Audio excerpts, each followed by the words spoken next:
Hi friends, मेरे videos अगर आपको पसंद आते हैं तो please like, subscribe, comment, share ज़रूर करिएगा। नमस्कार दोस्तों, मेरा नाम है रंजनी और स्वागत है मेरे यूट्यूब चैनल पूजा व्रत और आध्यात्मिकता में। वीडियो पसंद आए तो लाइक और सब्सक्राइब ज़रूर कीजिएगा। तो चलिए दोस्तों, आज के विषय पर चलते हैं। आज हम इंद्रजाल का रहस्य के बारे में जानते हैं। दोस्तों, आध्यात्मिक और धार्मिक कहानियाँ, विषय और विवरण आस्था के ऊपर निर्भर है। बिना आस्था और विश्वास के आप अपने जीवन में कुछ भी हासिल नहीं कर सकते। कोई भी आध्यात्मिक या धार्मिक कार्य शुरू करने से पहले उस कार्य पर अटूट विश्वास और आस्था का होना जरूरी है। आस्था का मतलब अंधविश्वास नहीं है, इसलिए आस्था से जुड़ी कोई भी विषय आपके विवेक पर छोड़ा जा रहा है। दोस्तों, एक बार इंद्रलोक में जश्न चल रहा था। इंद्रलोक की प्रमुख नर्तकी नाचते नाचते अचानक बेहोश होकर फर्श पर गिर गई। संगीत रुक गया। समस्त देवी देवता घबरा गए और देवराज इंद्र का क्रोध का ठिकाना ना रहा। देखते ही देखते इंद्रलोक की सभी नर्तकियां बेहोश होकर गिर पड़ी। वहां बैठे देवराज इंद्र और आदि देवी देवताओं के लिए बहुत बड़ा अपमान था। चारों तरफ खोज की गई कि इसका क्या कारण है, पर कुछ भी मालूम ना हो सका। लाचार होकर देवराज इंद्र बृहस्पति से इनका कारण बताने की प्रार्थना की। देव गुरु बृहस्पति ने कहा कि हे राजन, लंका के राजा और शुद्ध सम्राट रावण ने इन अप्सराओं को अपनी तांत्रिक सिद्धियां और शक्तियों से बेहोश करके तुम्हारा और संपूर्ण देवलोक का अपमान किया है। यह सुनकर स्वयं देवराज इंद्र सहित सभी देवता स्तंभित हो गए। उन्होंने हाथ जोड़कर गुरुदेव बृहस्पति से पूछा कि लंकेश्वर रावण तो इस सभा में है ही नहीं, ना उनके कोई अस्त्र शस्त्रों का यहाँ पर उपस्थिति है, फिर वह किस प्रकार इन अप्सराओं को मूर्छित किया है। देवराज बृहस्पति मुस्कुराते हुए बोले, हे इंद्र, अस्त्र शस्त्रों से तुम्हारी बुद्धि आगे नहीं बढ़ती। अस्त्र शस्त्र तो आगे कुछ ऐसे तंत्र मंत्र की साधना है जिससे ये शक्तियाँ प्राप्त हुई है। अस्त्रों का प्रयोग तो सामने से किया जाता है, परंतु मंत्र और तंत्र का प्रयोग शास्त्रों से मील दूर होने पर भी आसानी से पूर्ण पराक्रम के साथ किया जा सकता है। तब देवराज इंद्र ने हाथ जोड़कर कहा कि हे गुरुदेव बृहस्पति, यह तंत्र और मंत्र के विचार से तो मुझे बहुत ही आश्चर्यचकित कर दिया है। आप मुझे मंत्र और तंत्र के इस विज्ञान के बारे में विस्तार पूर्वक बताने की कृपा कीजिए। इंद्र की जिज्ञासा देखकर बृहस्पति ने सारी बातें वर्णन करते हुए कहा कि एक बार लंकेश्वर ने भगवान शिव जी की कठिन तपस्या की।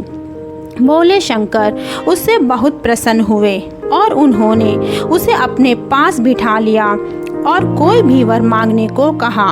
रावण ने शंकर जी से कुछ नहीं मांगा। इसे शंकर जी अधिक प्रसन्न हो गए और उसे भविष्य में कभी कुछ भी मांगने का वरदान दे दिया। इसके अनेक वर्ष पश्चात एक दिन रावण शंकर के पैर दबा रहा था और भोलेनाथ की सेवा कर रहा था। उस समय महादेव जी पार्वती के पास विश्राम कर रहे थे। उस समय माँ पार्वती के पूछने पर महादेव जी ने तांत्रिक विद्या के बारे में बताया। शिव जी ने कहा कि मनुष्य द्वारा तांत्रिक साधना उनसे प्राप्त शस्त्रों से कई गुना तेज और विशाल होती है।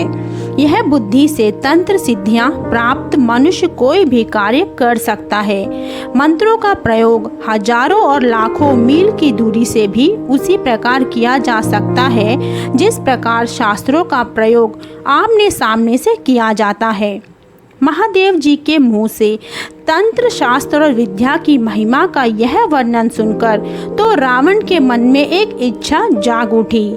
रावण ने अपने मन में तांत्रिक विद्या को पूरी तरह देखने और सीखने का संकल्प कर लिया।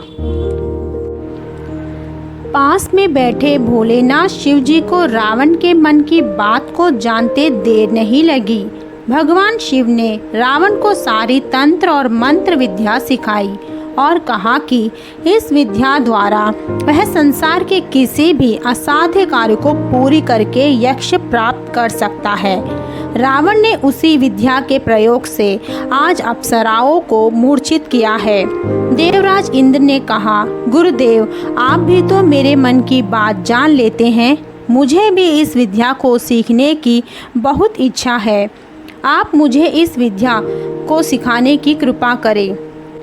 गुरुदेव बृहस्पति बहुत हंसे और फिर बोले, इंद्र यदि तुम्हारी इतनी तीव्र इच्छा है तो मैं तुम्हें अवश्य ही तांत्रिक विद्या सिखा दूंगा। तुम्हें अपने मन को स्थिर कर लो तथा इस बात को अच्छी तरह से समझ लो कि इस विद्या को सीखने के लिए मनुष्य को काम, क्रोध, मद, लोभ, राग, द्वेष, ईर्ष्या से दूर रहना पड़ता है। ऐसे मनुष्य को मुझे इस विद्या को सिखाने में कोई आपत्ति नहीं है। देवराज इंद्र सोच में पड़ गए, परंतु फिर भी हृदय खड़ा करके बोले कि हे गुरुदेव बृहस्पति, मैं आपको विश्वास दिलाता हूँ कि जैसे आपने कहा है मैं वैसा ही करूँगा। तमाम बातों से दूर रहकर भी मैं इस तंत्र विद्या को अवश्य सीखूंगा। मैं आपको विश्वास दिलाता हूँ कि जो कुछ भी आप कहोगे मैं वैसा ही करूँगा। बृहस्पति ने इंद्र को यह निश्चय देख कहा कि मैं तुम्हें तंत्र विद्या सिखाऊंगा। तंत्र विद्या के 6 मूल स्तंभ इस प्रकार हैं: शांति, वशीकरण, संबंध, विदेशन, उच्चाटन तथा मरण। प्रयोग 9 प्रकार के हैं। उनके नाम हैं मदन, मोहन, संबंध, विदेशन, उच्चाटन, वशीकरण, आकर्षण, यक्षिणी साधना और रासायनिक क्रिया। इस मंत्र किस प्रकार देव गुरु बृहस्पति ने देवराज को इंद्रजाल की संपूर्ण प्रक्रिया का विवेचन किया और विवरण देते हुए तंत्र विद्या सिखाई। परंतु दोस्तों, यह तो स्वर्ग लोक की बातें हैं। पृथ्वी लोक के जीवों के लिए यह तंत्र, मंत्र और यंत्र का महाज्ञान भगवान दत्तात्रेय से लेकर ब्रह्मा, विष्णु और महेश्वर के अनुरूप लाया गया। भगवान दत्तात्रेय ने यह संपूर्ण ज्ञान इंद्रजाल कला के नाम से संस्कृत में महान ग्रंथ के रूप में इस संसार में लोगों की भलाई के लिए निरूपित किया था। यह इंद्रजाल की प्रयोग में तंत्र, मंत्र और यंत्र की सिद्धियां प्राप्त किया जा सकता है, जो सकारात्मक लोक कल्याण में इस्तेमाल किया जा सकता है। हालांकि यह विद्या बहुत ही मुश्किल से प्राप्त होती है, क्योंकि इस विद्या को सीखने के नियम अलग और कठिन हैं। दोस्तों, यह थी मेरी छोटी सी प्रयास इस विषय पर। एक नए विषय के साथ फिर आपके सामने हाजिर होंगी जल्द।